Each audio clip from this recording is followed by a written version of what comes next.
Amém? Agora sim, vamos dar uma pregadinha. 2 Samuel, capítulo 4, versículo 4.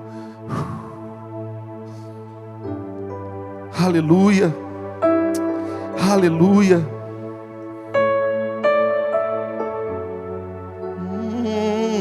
De Deus, eu sei que existe cura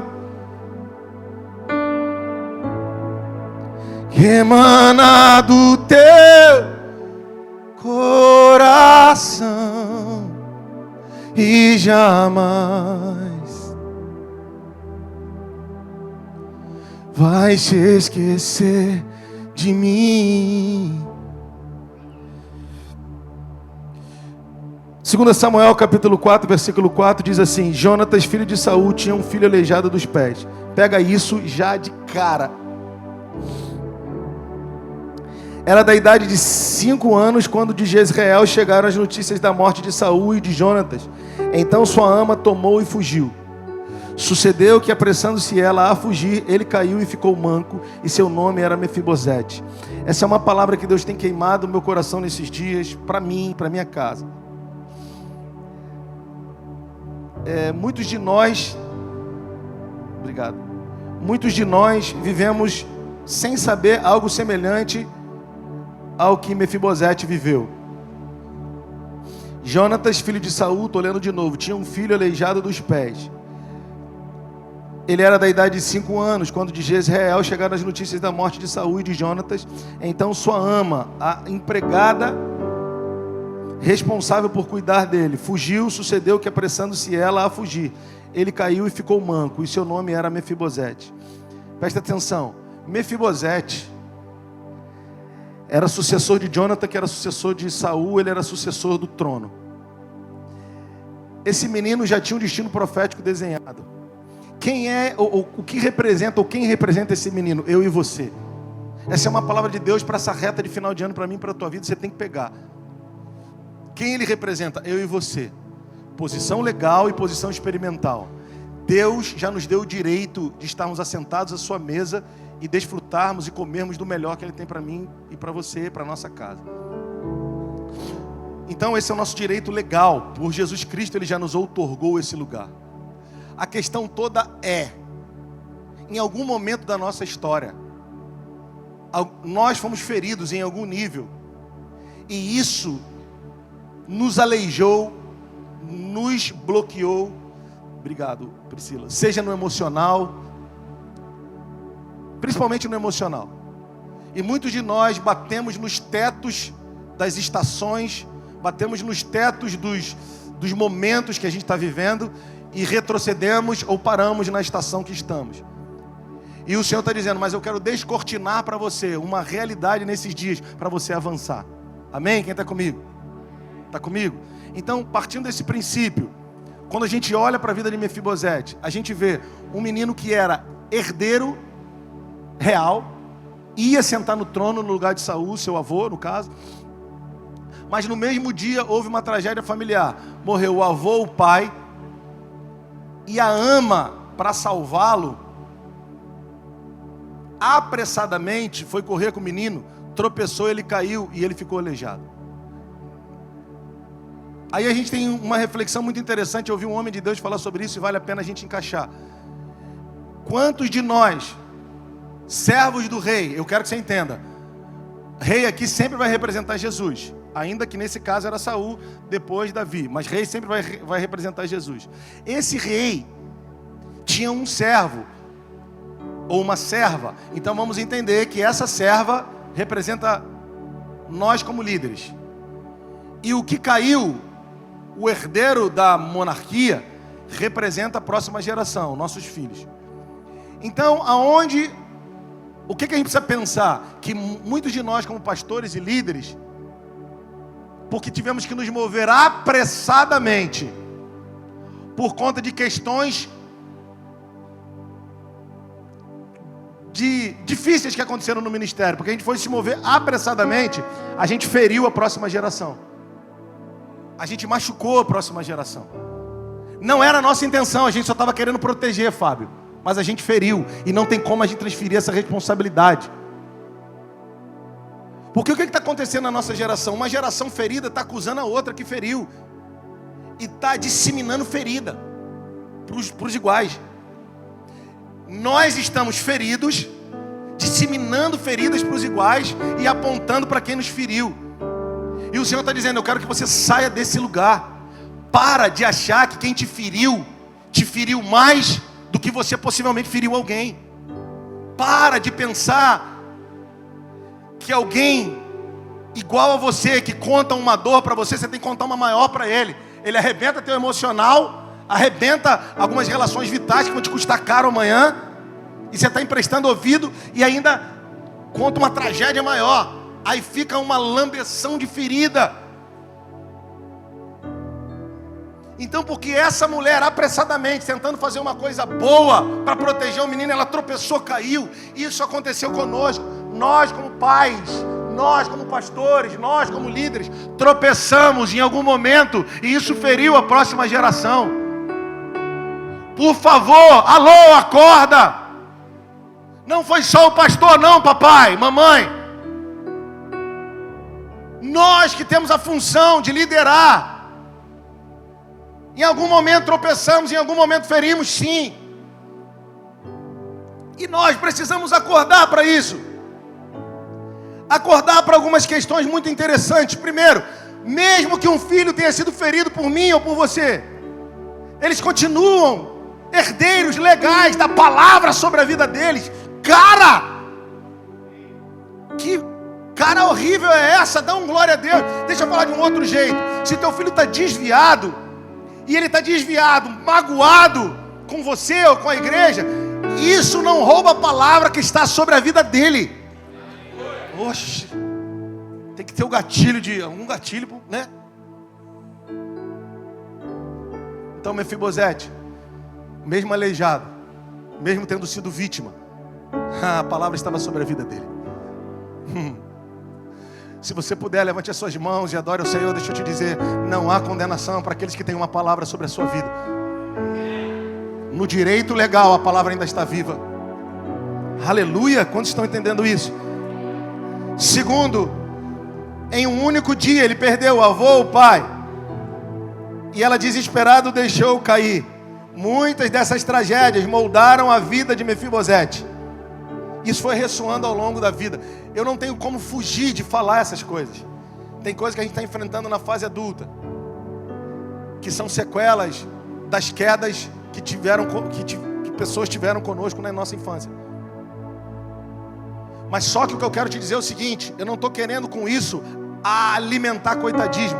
Eu estou com isso querendo te fazer refletir e entender que o que os nossos pais, nossos pastores, nossos líderes nos deram era o melhor que eles podiam dar. Agora a gente precisa fazer uma autoanálise para entender o que é que nós estamos dando para a próxima geração. Talvez a gente está conseguindo dar coisa pior ainda do que os nossos pais deram, mas a gente não percebeu.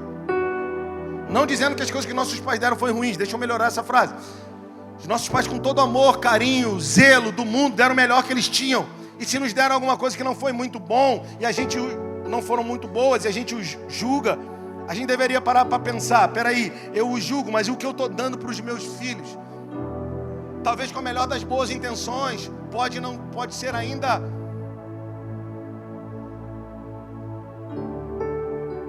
Complete você a frase. O que você quer dizer com isso, pastor? Eu quero dizer que muito do que nós estamos vivendo, por que os ensinadores, que eu não vou falar aqui o título, mas você já sabe, quando eu falar ensinador, você já sabe, estão ganhando muito dinheiro. Por que eles estão ganhando muito dinheiro? Porque eles estão entrando exatamente na maior mazela realmente da nossa geração, que é a inteligência emocional. E a gente precisa abrir a nossa mente para entender o que o Senhor Jesus já fez e para onde Ele já nos trouxe de volta. E todos os dias orarmos e vivermos a partir desse lugar. Porque existem cadeias invisíveis que estão nos prendendo em manias, em medos, em gatilhos emocionais, sim. Nós repetimos padrões, sim. A forma como a gente trata os nossos filhos é reflexo de como nós fomos tratados. Tudo isso é sim. Tá, pastor, mas a gente vai ficar nessa parte nebulosa da conversa? Não, a gente está falando, abrindo aqui. colocando o mapa na mesa, para a gente caminhar no mapa. Quem está comigo? Colocando desenho, para a gente falar do desenho. A gente só precisa respirar fundo e cada um pensar em si, não pensar no vizinho. Viu? Essa daí deve ser para o irmão que está lá na outra fila. Não, eu tenho que pensar em mim. Então essas tragédias moldaram o jeito como eu vejo a vida, o jeito como eu vejo o evangelho, o jeito como eu me relaciono com as pessoas, o jeito como eu empreendo, as terríveis autossabotagens. Chego no meu limite. Eu estava ouvindo meu pastor na quinta-feira, quarta lá, eu estava lá em Campinas, ele pregando sobre Gideão no culto de meio de semana. Eu apavorei, mano, ele falando sobre Gideão. Eu falei, meu Deus, ele fala daquela parte do que fez para si, Juízes 6, fortificação nas covas, covas, né, nas montanhas e tal. O povo de Israel, aí ele, cara, meu Deus, uma coisa assim absurda. Aí ele falou assim, é assim que nós fazemos, igualzinho a Gideão. Depois que vale a pena pegar o culto online e mandar para os líderes e a gente assistir também. Ele fala, a gente faz igualzinho a Gideão, porque a nossa autoimagem é equivocada por conta do nosso histórico de vida. A gente prefere, de forma religiosa, criar casulos e ficar ali escondido dizendo, não, essa aqui é minha vida, essa aqui é minha família, é até aqui onde eu tenho que ir. E o Senhor não alimentou a autocomiseração de Gideão. Ele falou, um homem valente. Mas calma aí. O Senhor está dizendo algumas coisas para você nesses dias que está te colocando em crise, porque você acha que você é o que você está acreditando que você é. E Ele está dizendo, cara, se você não sair dessa fortificação aí, eu vou te arrancar daí de dentro, porque você não é comum. Você não é comum. Por favor, sai daqui nessa noite entendendo, porcaria, eu queria entender que eu era comum. Eu não sei o que causa em você ouvir isso, mas você não é comum. Gideão não era comum. Dá uma aflição só de pensar em Gideão, em todas as lições que Deus nos dá ali em Juízes 6. Uma delas é aquela que eu sempre falo, Manassés e Efraim. Manassés era o 12º, era o 11º, e Efraim o 12º. Então a bênção do 11º era mais expressiva do que a do 12º. Na hora, Jacó troca a mão e joga Manassés realmente para o 12º, sendo ele o 11º. Inverte a mão. E José fala, pai, calma aí, pai, você está invertendo. Ele, não, eu estou fazendo de propósito. Então olha o que Gideão fala, peraí, você está equivocado. Eu sou o menor da minha casa e a minha foi jogada para o final depois de tudo. Olha que lição poderosa. Aí o Senhor chega para Gideão e fala assim, pega agora o boi do teu pai. O segundo boi. Cara, tem tanta lição só nisso aqui que eu estou falando. Uma delas, para a gente voltar para o tema, para o texto sobre ser preterido. Você sabe, não sabe? Então vai ser fácil para você escolher o segundo, não é o primeiro. O que você quer dizer com isso, pastor? Deixa eu te falar. Você foi preterido aonde passou. Você está satisfeito, entre aspas. Satisfeito não, você está acomodado no que você está vivendo. O nível de impacto da sua vida, hoje você olha e fala, já está bom. Estou aqui com meus meninos, estou aqui com o meu ministério que o Senhor me deu, seja em que nível você estiver, com as suas finanças do seu jeito, e está tudo bom aí, escondido. E o Senhor está dizendo, eu sou com você. E o Senhor está dizendo, você está achando que vai ficar nesse lugar, eu quero te arrancar desse lugar. Você pensa que você vai viver essa vida, mas essa vida é a vida que você viveu até hoje, e você está pensando que ela é a vida que eu tenho para você. Eu vou te arrancar daí. Você entende ser preterido, não entende? Pois bem, eu não te preteri. Você entende ser colocado em segundo lugar, né? Em terceiro, em quarto, em quinto lugar, em ser rejeitado, né? Pois bem, eu não te preteri, eu não te coloquei em segundo lugar, eu não te coloquei em terceiro, eu não te coloquei em quarto. Você é homem valente. Eu vou dar vocês estratégias no meio do caos. Eu vou te dar um coração de aprendiz, enquanto você se acha um ensinador. Eu vou dar a você governo sobre as coisas que você perdeu. Eu vou dar a você uma visão a partir da minha. Agora o que você vai precisar entender é: você não é comum. E pessoas incomuns passam por fases incomuns na vida. Mas o que você precisa nesses dias é entender: eu não vou aceitar a tua história de que você é o segundo, e que você é o menor e a tua família é a mais pobre. Eu não vou aceitar isso. Você tem uma força descomunal. Eu sei que no meio do processo a tua cabeça ficou abilolada. Eu sei que no meio do processo você ficou meio confuso. Mas eu tenho algo para fazer a partir de você. Eu não desisti. Eu sei que você ficou com as suas dores aí de Mefibosete aleijado. E a tua tendência agora, o inimigo mostra outros aleijados para você, num sentido emocional, é claro. Por favor. Mostra outros feridos para você no sentido emocional, e você gosta de sentar com eles. E um fala da ferida do outro. Mas eu não te chamei para alimentar a ferida alheia, e nem a sua ferida ser alimentada pelo outro. Eu te chamei para revolucionar na sua geração. A palavra ainda está viva. Quem está entendendo isso? Então Mefibosete estava agora, teoricamente, sem sucessão e sem pés para correr o seu destino profético. Quem está aí? Está aí ainda? Agora vamos lá para a gente terminar. 2 Samuel 9:3. Dá para colocar aí?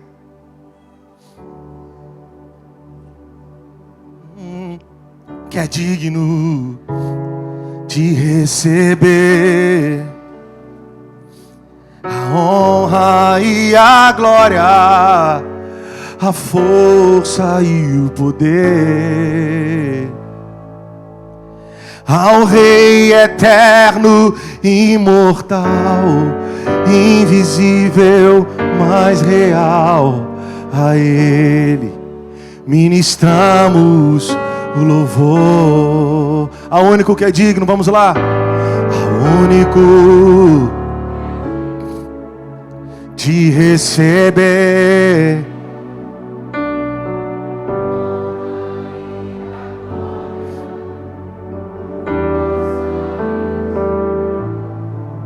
ao Rei eterno, imortal,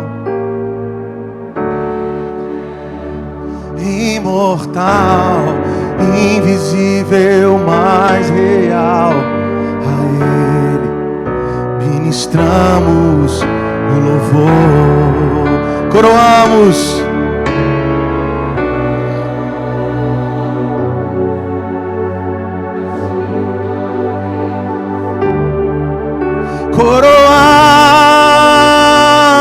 Coroamos a Ti, ó Rei Jesus.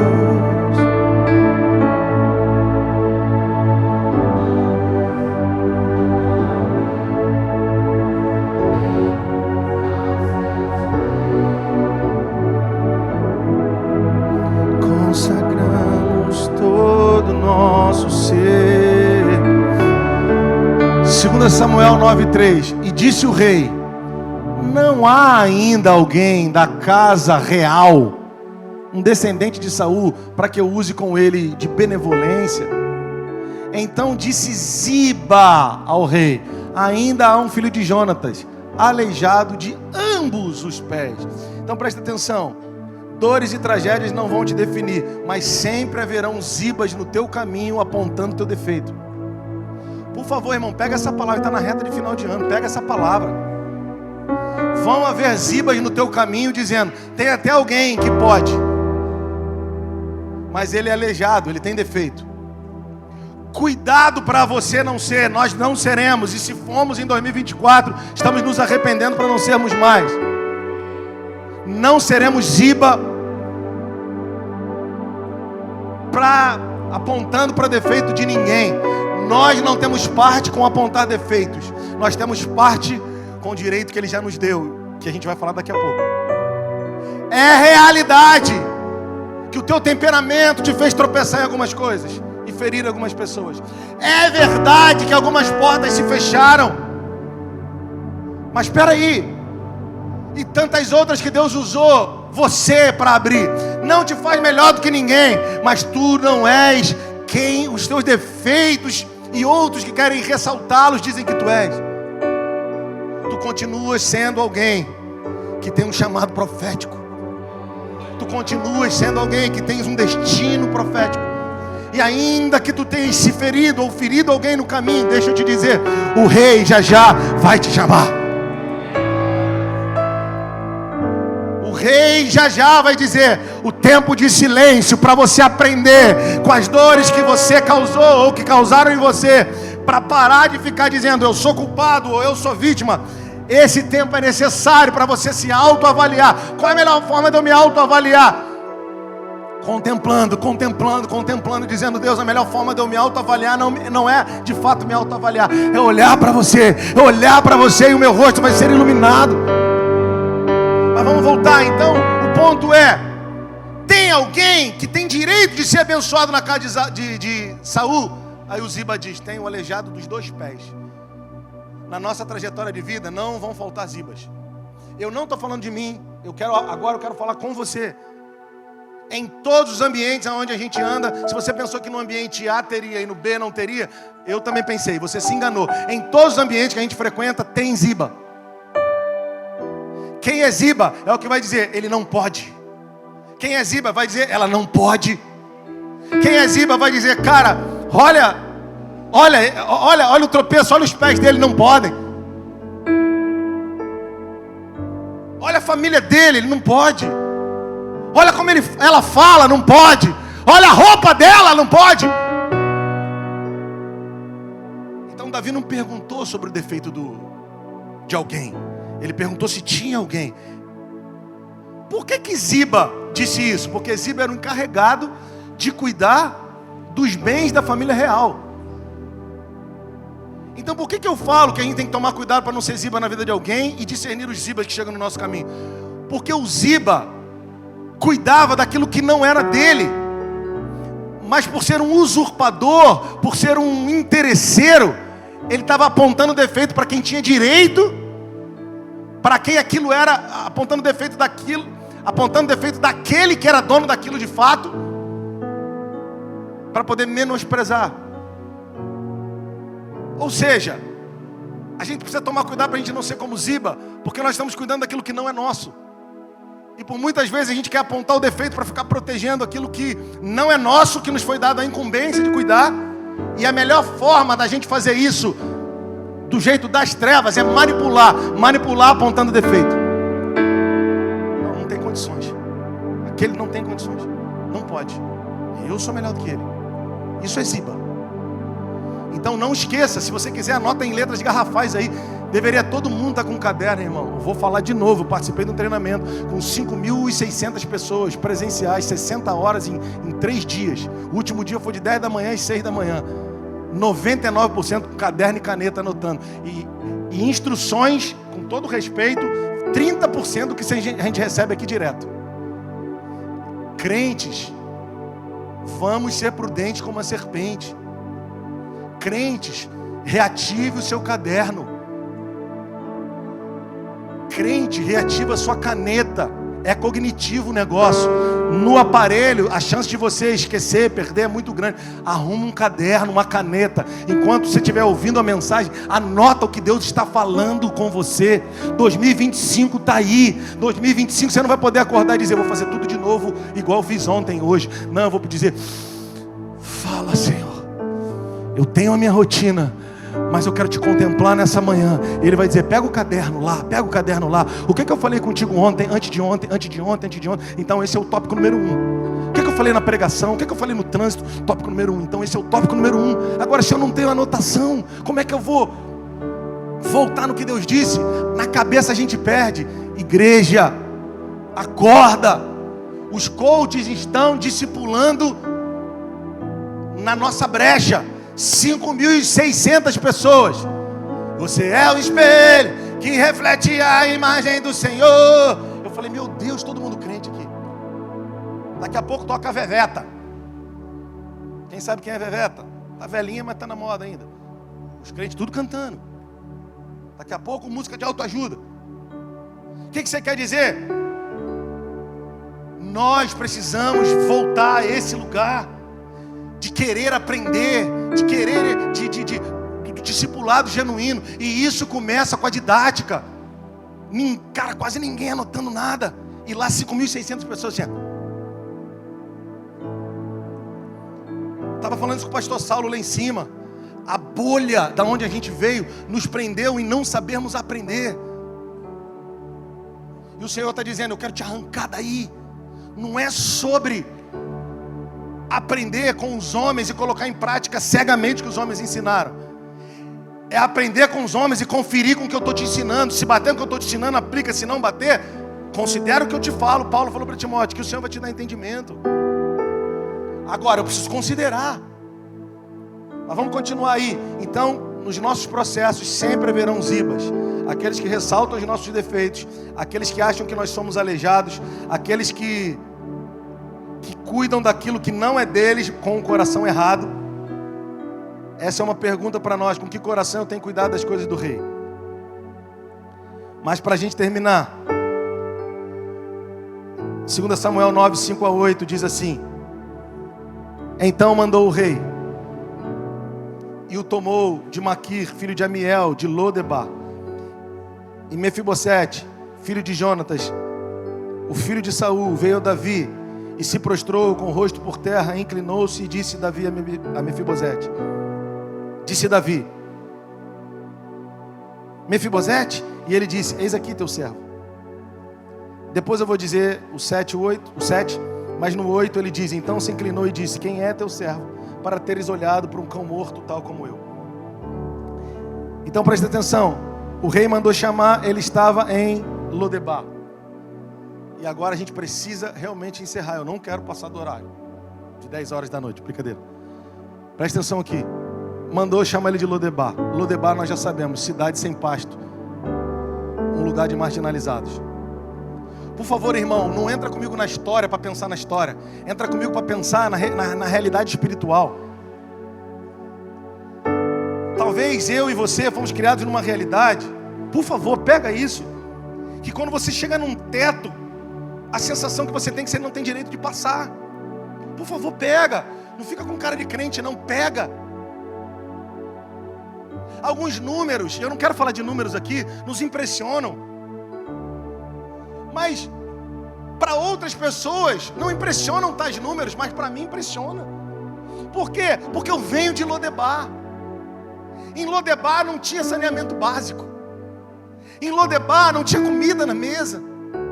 Em Lodebar eu era um aleijado, vendo a vida. Não quero ficar usando essa palavra, embora que o texto usa, mas para a gente entender no sentido geral. Eu era limitado para andar e via a vida a partir da canela dos outros. Imagina Mefibosete, herdeiro do trono, se arrastando em Lodebar, num lugar de marginalizados. Imagina como a gente vai cuidar dos moradores de rua aqui. E Mefibosete vindo na fila dos moradores de rua para comer um pão.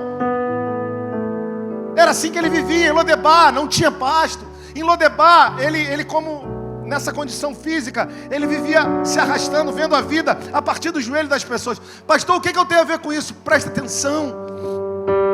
Um dos maiores problemas da nossa pobreza existencial, e eu não estou falando só econômico, estou falando existencial, é que a gente aprendeu nos Lodebars onde fomos criados, até o orgulho é uma âncora em Lodebar. A gente vem de família que sofreu muito, essa é uma fala boa, para não me parecer pesado, que sofreu muito, que teve muita dificuldade para construir, e ainda assim o orgulho tomou o coração. E esse orgulho ele é manifesto ou com autocomiseração, como a gente já falou, ou como, essa aqui é minha vida, é assim mesmo que eu vivo. Tudo isso é produto de Lodebar. Tudo isso é para a gente ficar preso no lugar sem pasto e dizer, eu mato o leão por dia e eu conseguia isso. Durante um tempo da nossa vida a gente até pode estar nesse lugar, e isso funciona como uma escola de humildade, tem que funcionar, mas não como uma escola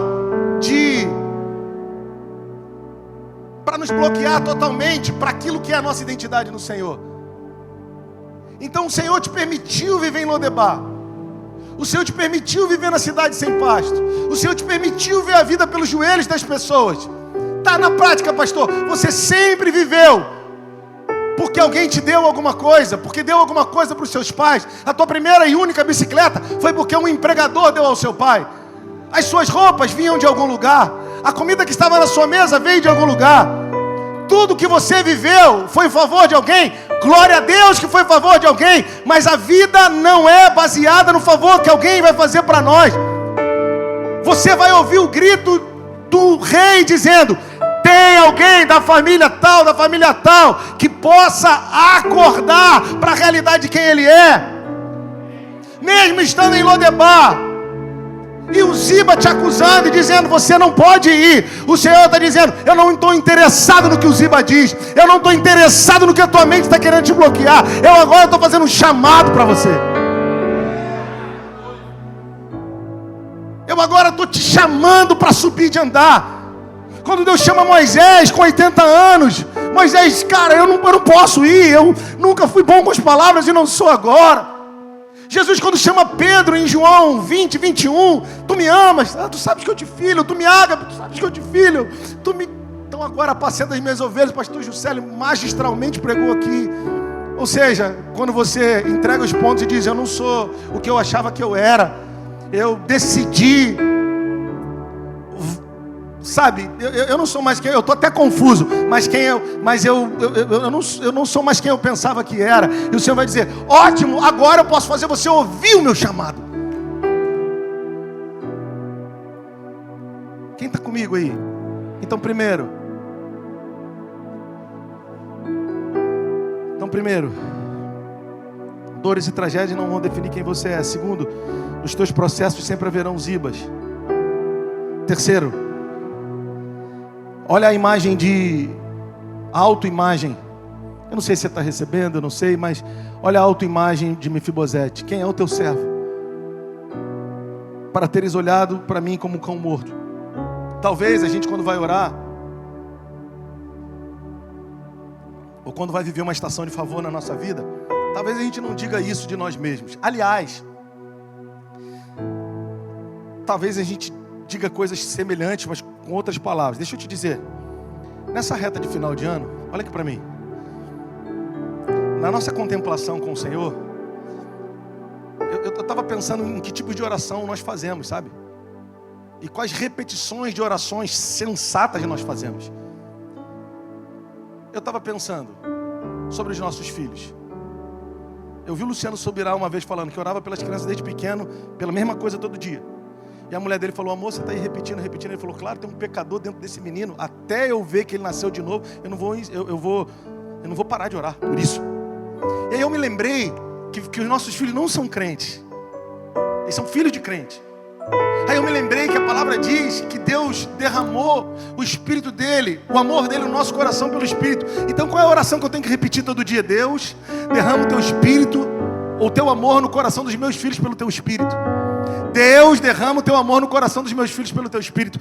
Deus, derrama o teu amor no coração dos meus filhos pelo teu Espírito. Deus, derrama o teu amor no coração dos meus Espírito. O que você quer dizer com isso? Anota que tipo de oração você tem que fazer e repetir até ver acontecer, porque essa é uma oração que Deus vai responder. Por que eu estou falando isso? Porque quando o Espírito for derramado no coração dos nossos filhos, eles não, e no nosso, numa medida maior, nós não vamos mais ter uma autoimagem equivocada. Ou seja, Mefibosete estava na pior. E aí quando ele chega diante do rei, ele diz: quem é o teu servo para tu... Eu sou como um cão morto, por que você está olhando para mim? Deixa eu te dizer, talvez você não diga que é como um cão morto, mas você está se portando como um. Porque foi ferido no ministério lá atrás. Me dá mais um ano que eu escrevo, vou escrever sobre esse assunto, estou escrevendo sobre vários. Fica tranquilo. Cão morto? Por favor, você que veio de outro ministério e é pastor, não é sobre o título, é sobre o amor que você sempre teve por essa geração. Você apanhou porque era Deus refinando e você não entendeu e entregou os pontos. Mas Deus está te chamando de volta para dizer: agora eu quero que você entenda, o tempo de ficar se escondendo em Lodebar, em subempregos, em subestações, acabou. Você não é todo mundo. Pastor, que palavra é essa? Eu estou dividindo o que eu vivo, né? Senão eu vou morrer, mano. Aonde você quer chegar, pastor? A autoimagem de Mefibosete era horrível. Ele disse, quem é o teu servo? Eu sou como um cão, por que você está olhando para mim? Talvez a tua autoimagem é horrível e você não sabe. Talvez a tua imagem é de um tangedor que pode vir, você é um tangedor voluntário na igreja. Eu estava falando com o Saulo. Mas tudo bem. A gente fala depois, Saulo. Talvez a nossa imagem é do tangedor do século 21. Não estou dizendo só tangedor, em nome de Jesus. Nós, de uma forma geral, que servimos na igreja. No dia da escala eu venho. Porque eu tenho compromisso em ser escravo, servo. Mas eu não tenho compromisso em ser filho, em viver a vida de igreja. Mas na minha escala eu estou lá, uma vez por mês. Dou as reclamadas, faço uma fofoquinha, um corredor, outro.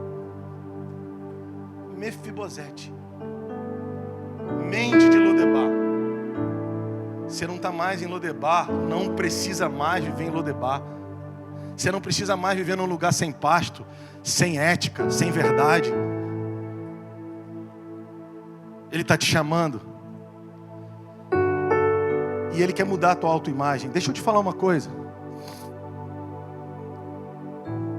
Sei lá, eu estou com uma mistura de quero terminar, mas sinto muita coisa de Deus para falar, mas não posso falar tudo hoje, né? Deixa eu te falar. Sabe as palavras que Deus tem sobre a tua vida? Como Ele tinha sobre Mefibosete? Elas estão vivas. Só que ao longo da nossa jornada a gente tentou dar um jeitinho e o Senhor derrubou esse jeitinho. E agora Ele está dizendo, é do mesmo jeitinho. Pastor, mas tem 10 anos, Moisés teve que esperar 40. Nessa reta de final de ano eu quero que você pense numa coisa. Foi o Senhor que te permitiu viver tudo que você viveu nesse último ano. Pega isso agora, a gente já vai terminar, eu prometo. Para que nessa reta de final de ano você o ouça dizendo: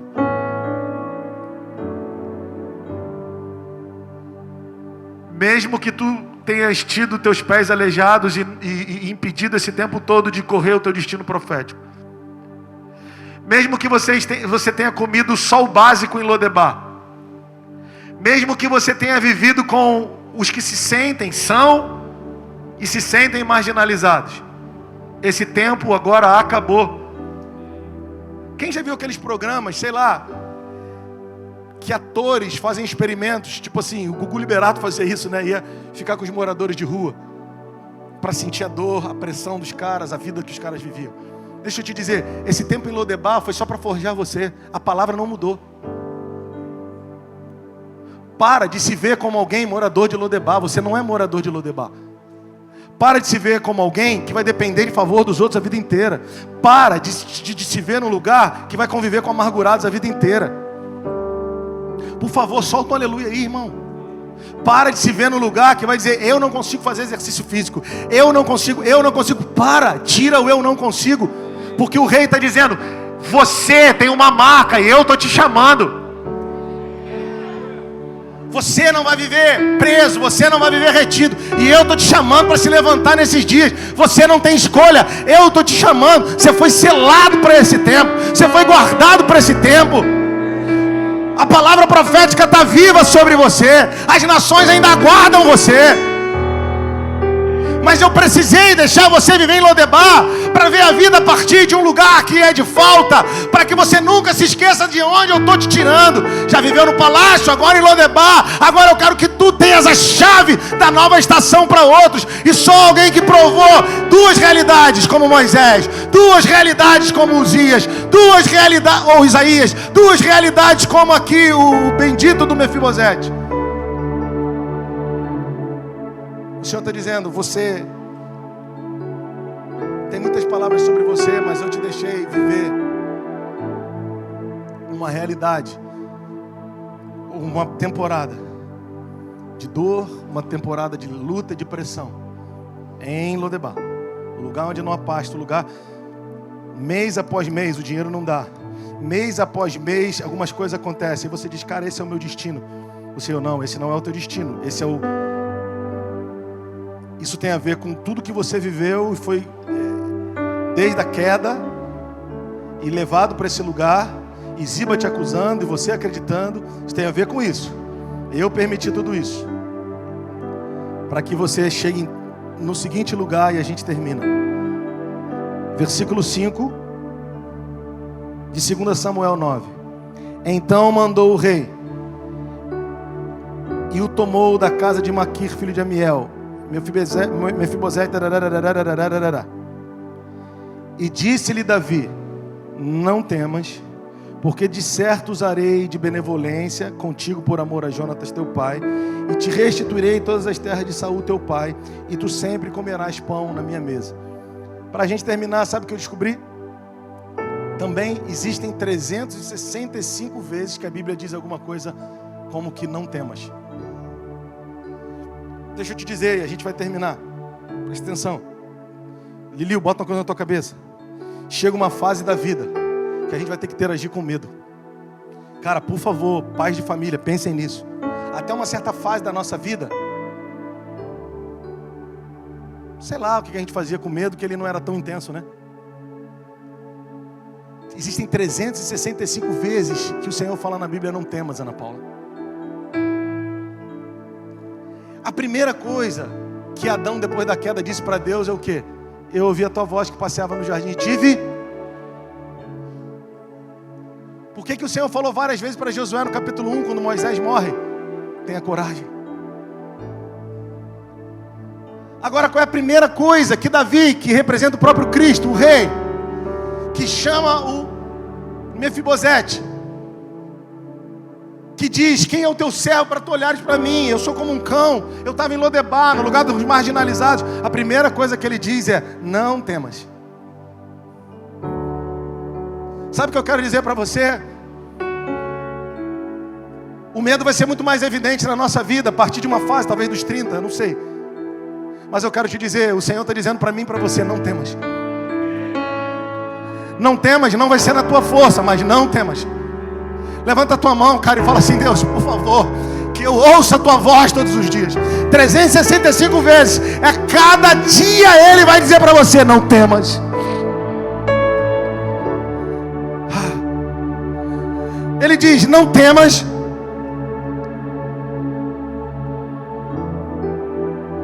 Porque eu vou usar de benevolência contigo.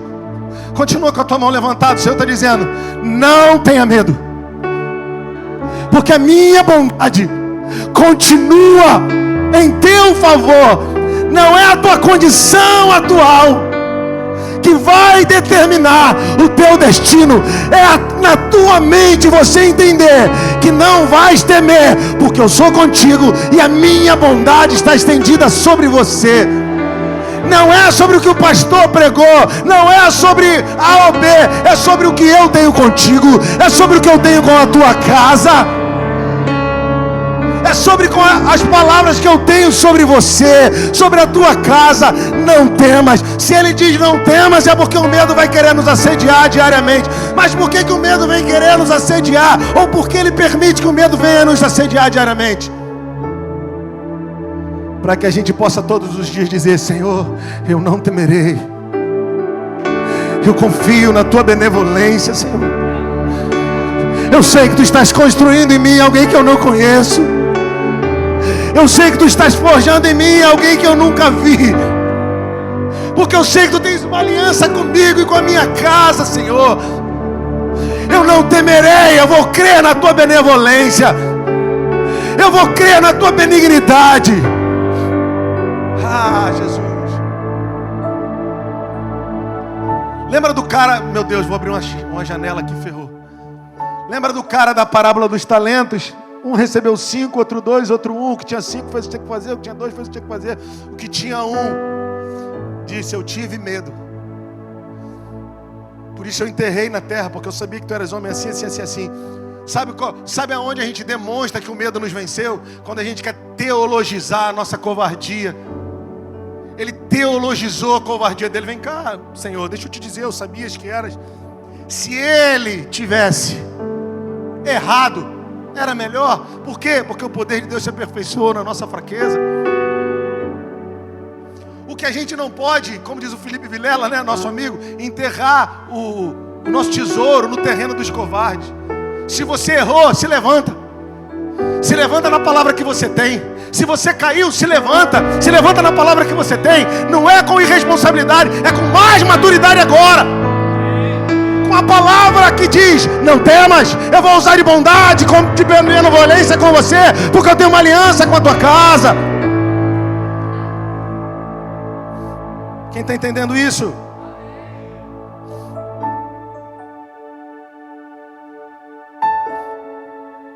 E ele diz: eu vou restituir todas as terras, e tu comerás pão sempre na minha presença, ou na minha mesa. Deixa eu te dizer uma coisa. Esses são dias em que o Senhor está te chamando e dizendo, não vou dar nome aqui não, eu estava ouvindo um ministro muito precioso esses dias, e como a pureza dele comunica o meu coração. Como a pureza dele comunica o meu coração. A gente está teologizando as nossas decepções, a gente está teologizando as nossas covardias, as nossas acusações. Nós somos de uma geração que aprendeu a teologizar tudo que é ruim. Esse cara na parábola dos talentos disse: eu sabia que eras e eras e eras. O Senhor falou: se você sabia que eu era, no mínimo você tinha que ser inteligente, porque isso aí não é teu, é meu. Por que você não fez igual aos outros? O problema é que a gente tem que parar de teologizar a nossa covardia. Não estou te chamando de covardia, em nome de Jesus. As nossas atitudes. E dizer: Deus, eu tentei, eu botei força demais, ou eu botei força de menos, eu te ouvi de menos, ou eu... Tá bom, filho, vamos de novo. A palavra final aqui é: não temas, eu vou usar de bondade com você, e tu comerás pão sempre à minha mesa. O que eu quero terminar te dizendo? Ouvindo esse ministro, que eu não vou dizer o nome aqui, que quando ele ministra, ele comunica muita pureza. O Senhor falou: para de teologizar a tua falta de pureza. O que você precisa é voltar à pureza. O que você precisa voltar é viver de água limpa, como água limpa. E o que me faz andar e viver nesse lugar? Ele diz: você vai comer pão sempre na minha presença. Você vai comer pão sempre na minha presença. Eu quero terminar te dizendo: 2025, pega essa palavra. 2025, você vai acordar, vai ter, amanhã é segunda-feira, final do mês, daqui a pouco é dezembro. Só quem teve um 2024, pressão total, sabe o que eu estou falando. Amanhã você vai ser assediado pelo medo. Amanhã você vai ser assediado por depressões e síndromes. Mas você vai começar a dizer para as depressões e síndromes: escuta aqui uma coisa. Ele disse que a benevolência dele estará sobre mim. Satanás, sai daqui. Eu não vou mais temer ser assediado pelo medo. Eu agora não vou mais me render ao medo. Eu não vou mais fazer da voz do medo a minha voz. Hoje vai ser terrível. Não, medo, eu te bloqueio e declaro: ele disse que usaria de benevolência comigo.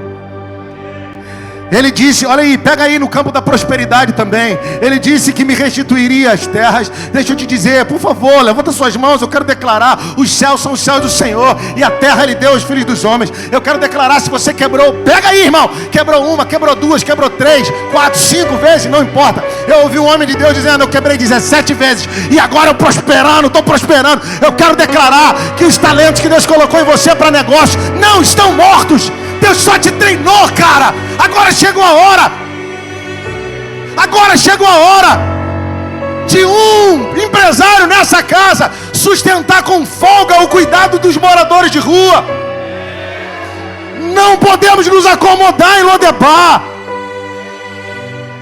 Chegou a reta de final de ano, pega essa palavra: não temas, o Senhor está usando de benevolência, já usou com você e com a tua casa.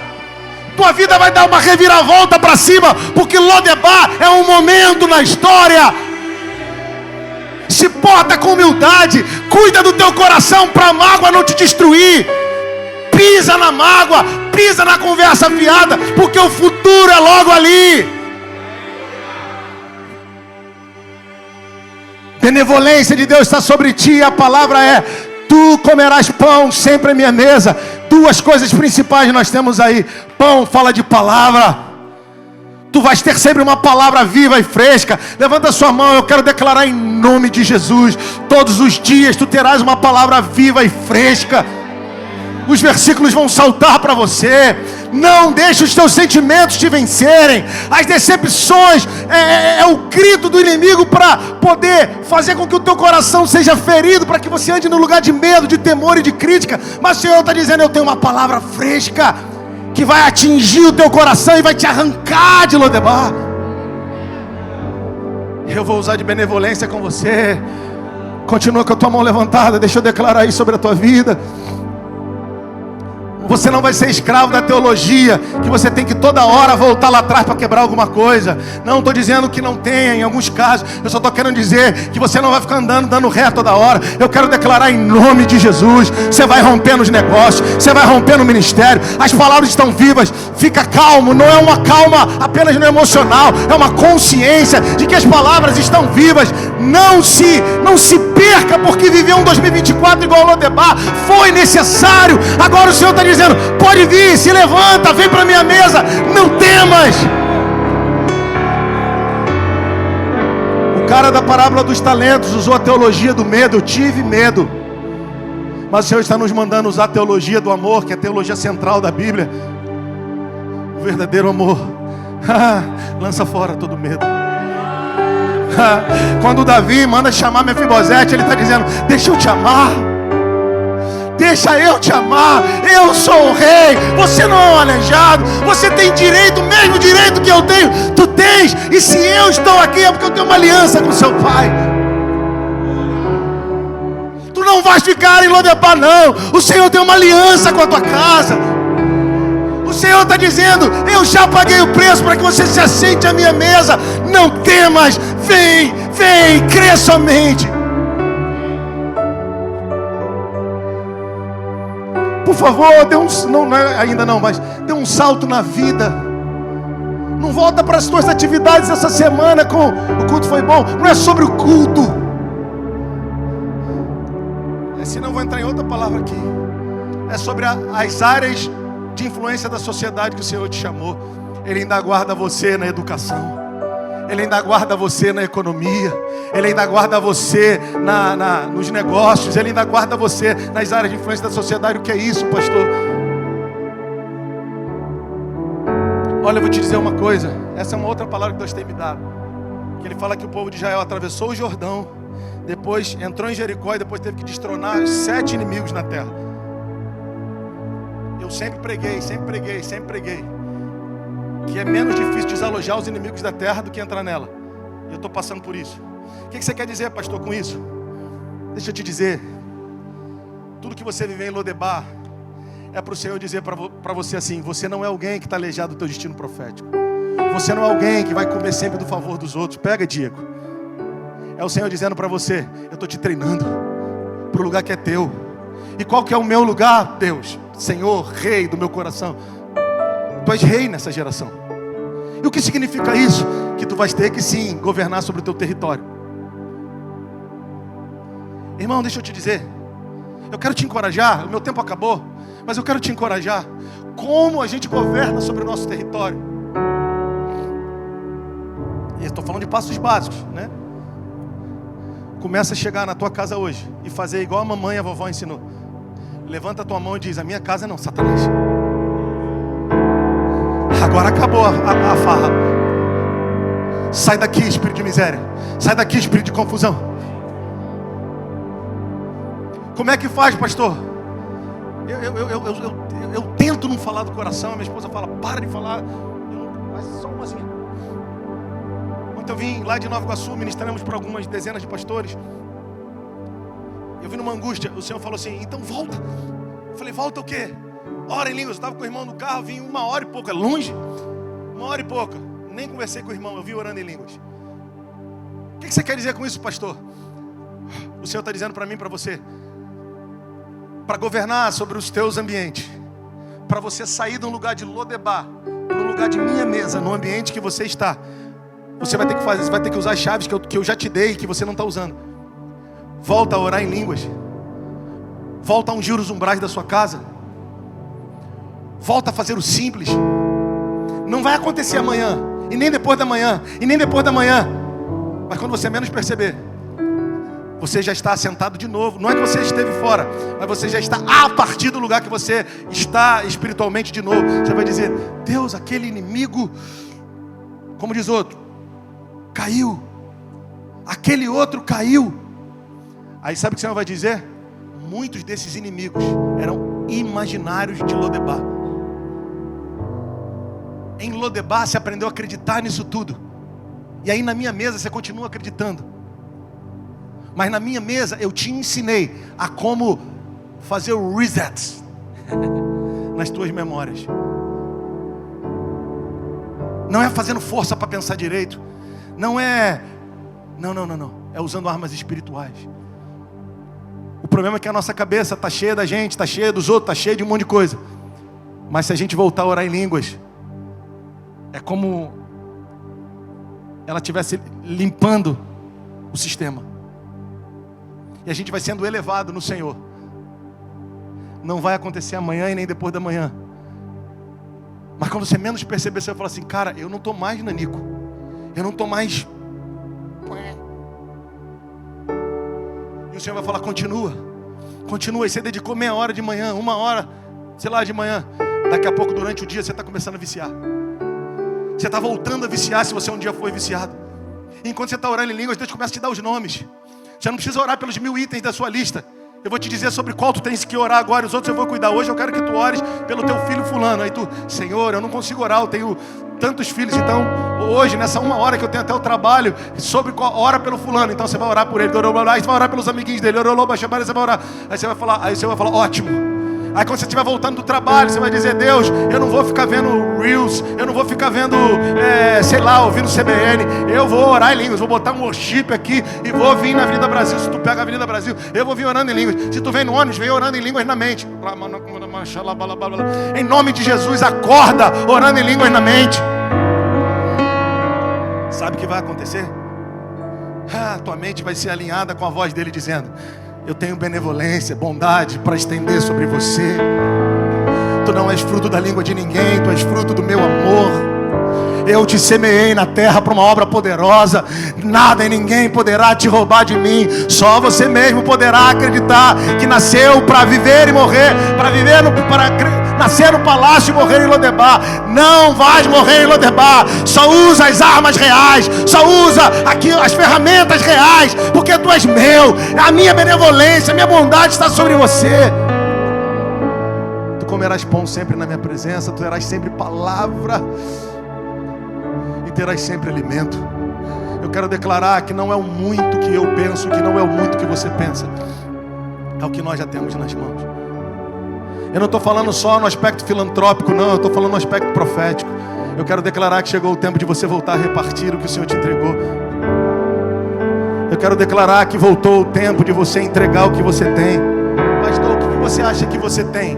Olha, irmão, tem algumas outras coisas que eu acho que eu tenho, mas tem uma que eu tenho praticamente certeza, né? Que eu tenho a palavra, né? Pela misericórdia de Jesus, igual diz o pregador assembleano, pela misericórdia de Deus.